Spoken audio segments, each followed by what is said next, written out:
some people have that motivation to keep going, and I give props to them. But is this something I really wanted? I wasn't sure. So that is why I did not press that submit button. And I was like, dang, I did this whole application. I wrote like my letter that I needed to, explaining everything I had.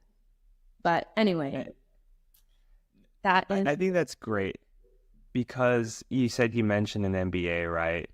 Most people, right, if it's like a 1 year master's, they'll go straight out of undergrad, right? mhm, But I've noticed like for the MBAs I've like worked with, right, or at UCLA, who have worked for a year or two and came back. There's even some who came back after 10 years, or some people who came back after like a longer time, right? Because it's a huge mix. Once you get to grad school, it's just a mix of people, right?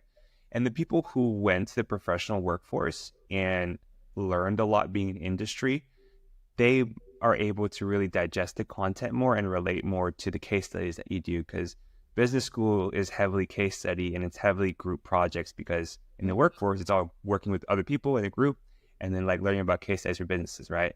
So I've worked with people fresh out of undergrad, straight after one, like didn't even go to work for a year or two, and they're just kind of like lost. This is all conceptual to them. But I have worked with yeah. people who at UCLA who were like one of the founding engineers at Instagram, right?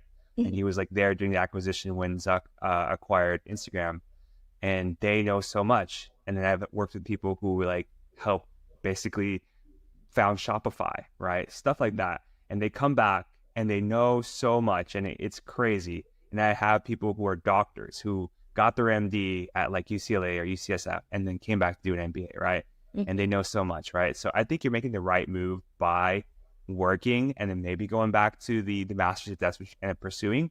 And you're being very honest with yourself, right? A lot of times, most first generation families, like I guess mine, like they always pressure you to go back to school so quickly to get your master's because they want you to succeed, right? Their hopes and dreams are under your arms, right? But I think you're doing the right thing by kind of figuring out what you want to do, and getting to that professional workforce. So props to you, Claire. Thank you.